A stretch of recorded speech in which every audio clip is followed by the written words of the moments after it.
What's good, YouTube? Today we are reacting to why Barcelona will terrorize every team in 2025 and 2026. Let's watch. Hansi Flick hacked the 24-25 season with Barcelona and now he's ready to do it again. Only this time there's a plot twist. Barcelona tore through Spanish football last season. They won every major trophy in Spain under him, scored the most in Europe's top 5 leagues, made 9 comebacks, also the most points collected away from home. But now Hansi Flick's team has a new mission: to do it again. See, Barcelona wasn't supposed to peak this soon. This team, the one under the German manager, was supposed to be another rebuild, but with lots of goals later and one of Europe's scariest aggressive systems in place, this team isn't waiting anymore. The kids have matured now. Flick's system is in place and Barcelona are about to modify a game plan that's nothing short of terrifying.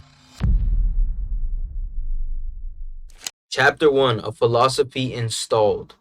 Last season, Flick created a tactical identity for Barcelona. It wasn't about changing the DNA at Barcelona, it was about modifying it. The tactical identity he brought to the club: high-pressing, high-intensity football. Soon as they won the ball, Barcelona wanted to attack, no more patiently waiting for the space to open up. This team forced the issue relentlessly.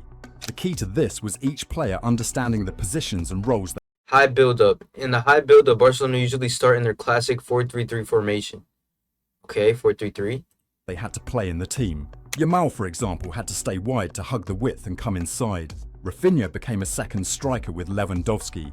Pedri, Casado, Frank.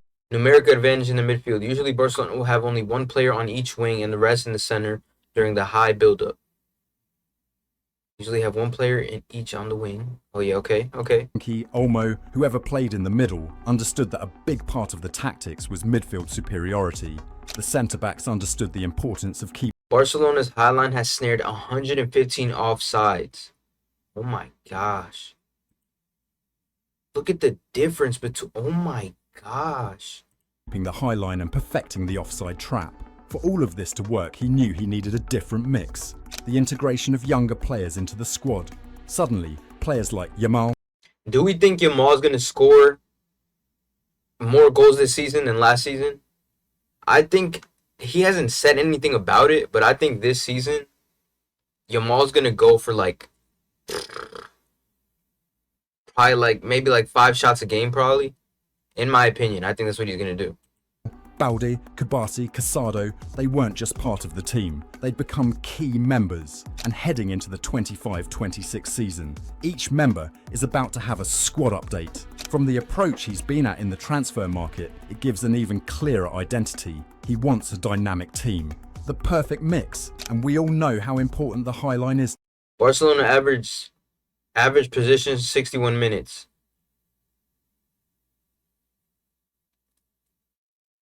Yeah, it's kind of like I don't even know how to explain it. It's like a 2-4-4. That's what it looks like. It looks like a 2-4-4 with Balde and Koundé going up and down. Insane, bro. To Barcelona, it's something every team Barca has faced has struggled to understand, and that doesn't look like changing anytime soon. One of the big things, though, tactically, Grell has been... You see what I'm saying? It's like a 2-4-4. When the right back and the left back go up, it becomes a 2-4-4. In this high line, it is a high reward, but also we saw tonight, it's pretty high risk as well. Yeah, I mean, we look at this as traditional analysts and we say this line is crazy and there's only a matter of time till it gets broken, right? When they step up that high, it allows the team to pick spaces in the opposition half, and for the wingers, it's about one thing. Lamine Yamal is the example. Flick wants his wingers to stay out wide and maintain the width. We'd get to why this was a different case with Rafinha, but with Yamal, hugging the width allows 3 options: a midfielder moving into half spaces, a fullback overload into crossing positions, or the option to cut in. Look at this. Look at this. Koundé is up there playing as another striker. It's insane. And get shots and crosses off. This again is made possible because of the high line, but there's something about this not many people squeezing the pitch. Okay. Seem to understand. Think about the high line or Barca's high press, and many believe it starts with the centre-backs or players at the back. It's wrong. It starts from the middle: Pedri, Rafinha, Fermin Lopez when he plays. These are the early pressing triggers for Barcelona. Hansi Flick talks there about the centre mids pressing the opposition centre-backs. By doing this, they've set the team in motion, freeing up the space and allowing another key aspect of the team advance. The full backs, both Balde and Jules, to invert. It featured more with Balde last season. That's how he was able to get goals like this, because the team pushing high up allowed Barca the space to play and fullbacks with the technical ability to cut in and find attacking options. I've seen Balde give the ball to his left mid, Rafinha, and Rafinha can play a midfielder, and all you see is Balde just sprint forward. But as he said, Barcelona, Hansi Flick likes to keep the width, so Rafinha stays on the wing, attracts that right back from the opposition, and Balde just goes through right there in the space that's left. Koundé wasn't left out either. Every area is checked now. That's the crazy part. That's what makes this Barcelona team scary. Hansi Flick's men know the tactics now. Last season was supposed to be the integration phase and they exploded. Imagine what it's going to be. Now they've fully come to terms with how Flick wants to place and the muscle memory of knowing where each player is supposed to be and when, especially when you consider the numbers they were putting up last season. Chapter 2 bit all. Ali, I love your hair. I mean, bro, it's insane, bro. Honestly.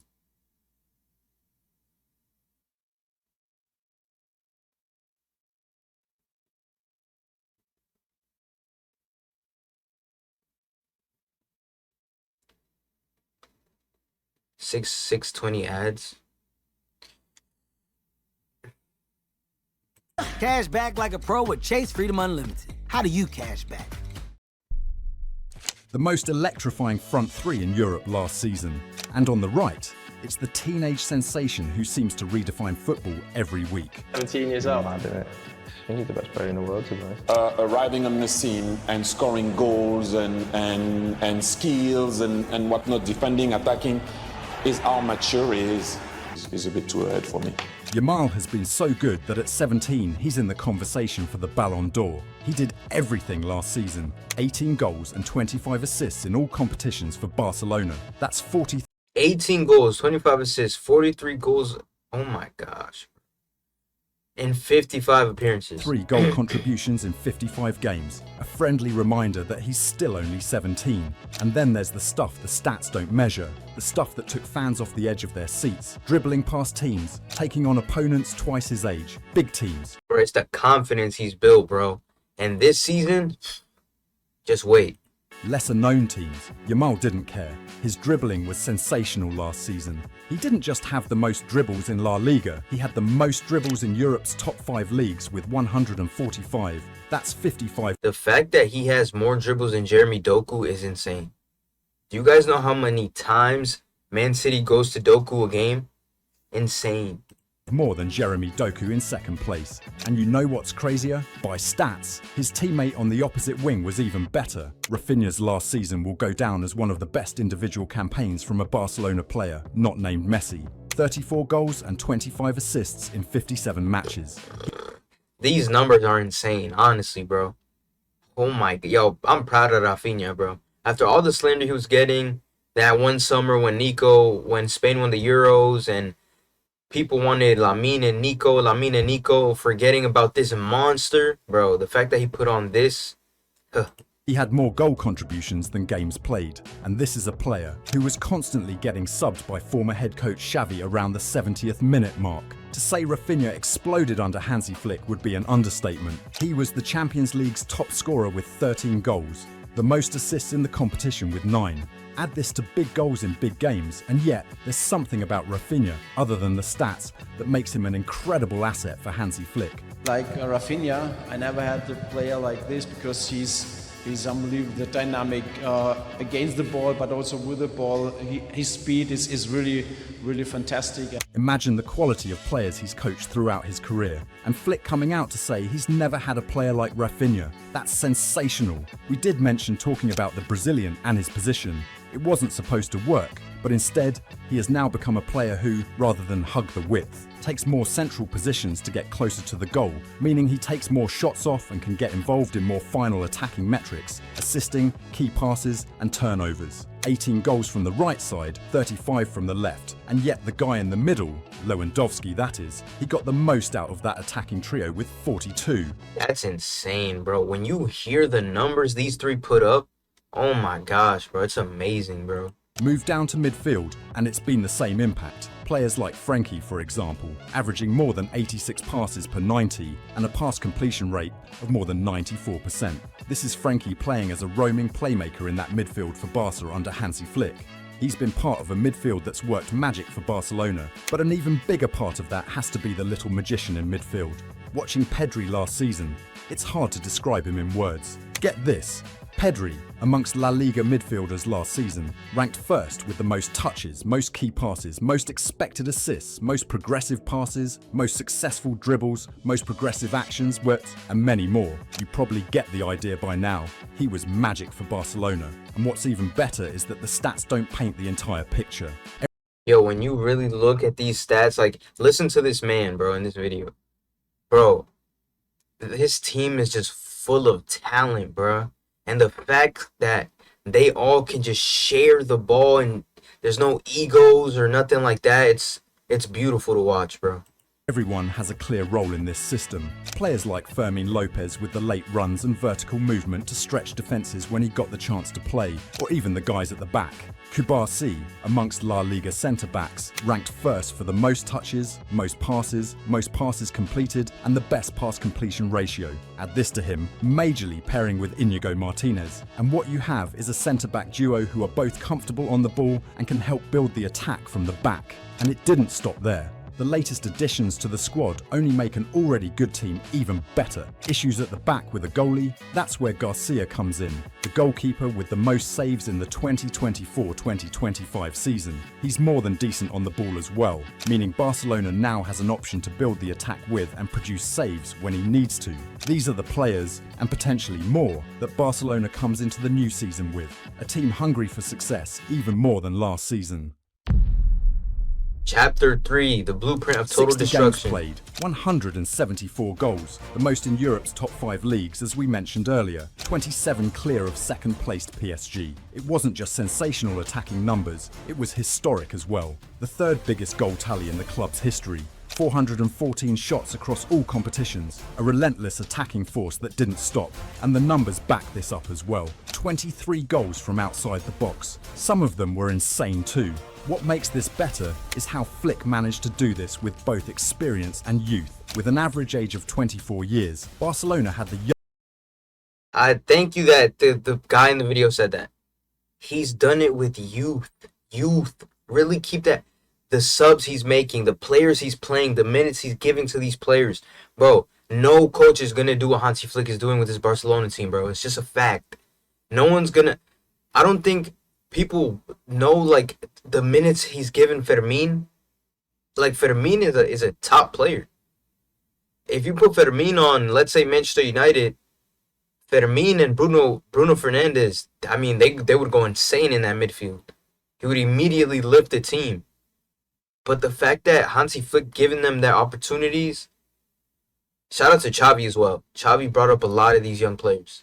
Youngest squad in the league and still dominated. The pressing style of winning the ball almost immediately meant Barca topped the league in pressing sequences. Win the ball back and immediately get on the attack. This team is a coordinated unit from attack down to midfield and defence, and that's because everyone understands their positions. The front three lead the press. Midfielders on each centre-back fully activate the press and allow the team to become compact in the opposition's half. The fullbacks invert as well. Think of Rafinha and his excess energy chasing fullbacks and forcing them into central positions because of Barcelona's superiority in that zone. But another constant of this Barcelona team we saw last season was the freedom on each wing. It became common in game for both Rafinha and Yamal to switch sides depending on how they deemed fit. By doing this, they gave each fullback different profiles of wingers to deal with. When Yamal did play on the right, the idea was to isolate him in one-on-one situations against fullbacks. Why? Because in those positions he's exceptional. Everything followed a system. Call it structured chaos if you like. Positional freedom with the endgame of creating opportunities for the team. The reason they were able to create so many chances is because of how eager they were to always win the ball. When they didn't have it, the team always tried to win it back within seconds. This goal against Bayern Munich in the Champions League group stage highlights it. Barcelona win the ball deep in their half, and in less than 10 seconds, Yamal plays in Rafinha, and he finishes for the goal. This Barcelona team under Hansi Flick has evolved now. It's no longer about possession, it's about completely utilising each chance as it comes. And with that, Barcelona won't just get better, they will evolve into another form. Facts. That video was amazing. I'm not gonna lie. It hit every point, bro, honestly. I think personally, Barcelona is gonna be a force to be reckoned with for years. As long as Hansi Flick is at the head of the snake, bro, it's just no telling how good this team could really get. You know what I'm saying? The fact that there's no egos, the fact that every player knows what to do, they share the ball, there's nobody wanting more goals than the other. It's amazing to watch, bro, and they're so young. You know what I mean? Lewandowski's really the only really old player that's on that team. It's insane, bro. But shout out to the football narrative. I'm gonna go ahead and sub up, give a like to that video. That was a great video. Make sure y'all like, comment, subscribe. I love you guys, and I'm gonna catch you guys in the next video. Peace.